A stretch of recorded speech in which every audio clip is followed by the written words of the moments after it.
রাজনৈতিক দলগুলো যদি সরকারকে সহযোগিতা না করি শুধুমাত্র সরকারের পক্ষে একটি নির্বাচন আয়োজন করা সম্ভব নয়। রাজনৈতিক দলকে আমরা বলতে চাই যে রাজনৈতিক দলগুলোর তৃণমূলের নেতাকর্মীদের যে অসহিষ্ণু মানসিকতা কিছু কিছু ক্ষেত্রে আমরা দেখি নির্বাচনের তফসিল দেয় নাই, এখনই এক দলের মিছিলে আরেক দল হামলা করছে, এক প্রার্থীর ব্যানার ফেস্টুন ছিঁড়ে ফেলছে, বিভিন্ন জায়গায় সংঘাত সহিংসতার ঘটনা ঘটছে। কাজেই রাজনৈতিক দলগুলোকে বলতে চাই যারা ক্ষমতায় যেতে চান, যারা এমপি হতে চান, যারা মনে করেন যে আমরা বড় রাজনৈতিক দল, তাদের দায়িত্ব বেশি। সাউথ টাউনে হোক আপনার স্বপ্নের আবাসন, শতভাগ রেডি প্লট, সাথে সাথেই সাফ কাবলা রেজিস্ট্রি। তাদের দায়িত্বশীল আচরণ করতে হবে। অন্যথায় যদি নির্বাচনের পরিবেশ বিঘ্নিত হয়, অন্যান্য দলগুলো যদি নির্বাচনে না যাওয়ার ঘোষণা দেয়, তখন কিন্তু একটা বড় ধরনের বিপর্যয় হবে, যেই বিপর্যয়ে কিন্তু সবাই সম্মুখীন হবে।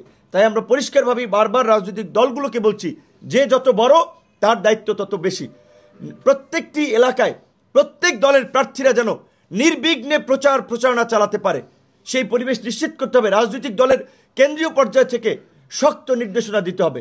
কারো প্রচারণায় কোনো বাধা দেওয়া যাবে না, জনমনে আতঙ্ক তৈরি করা যাবে না।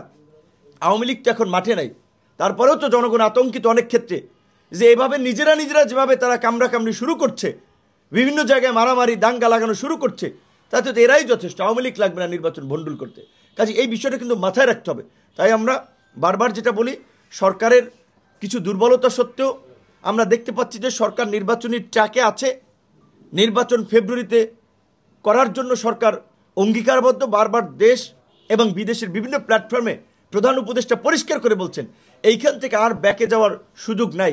কাজে এখন রাজনৈতিক দলগুলো যদি সরকারকে সহযোগিতা না করি শুধুমাত্র সরকারের পক্ষে একটি নির্বাচন আয়োজন করা সম্ভব নয়, সুষ্ঠু নির্বাচন আয়োজন করা সম্ভব নয়।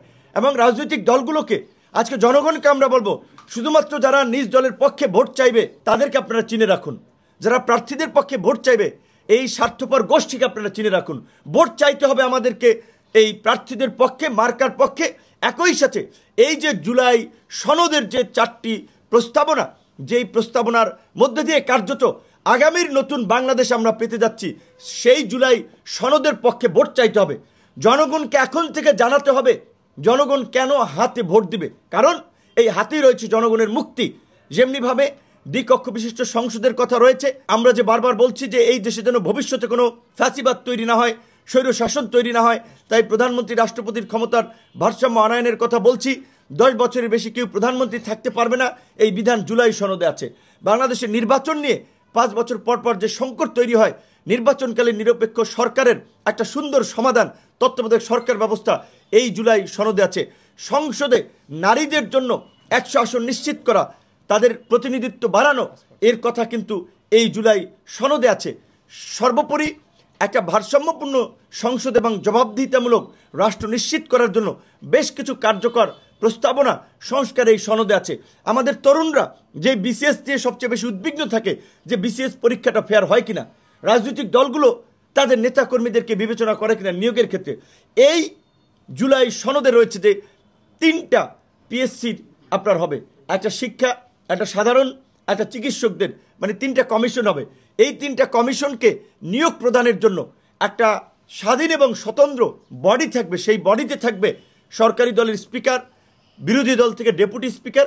এইভাবে কিন্তু যেন দলকানা ব্যক্তিরা ওই পিএসসিতে নিয়োগ না পায় সেই ব্যবস্থা করা হচ্ছে।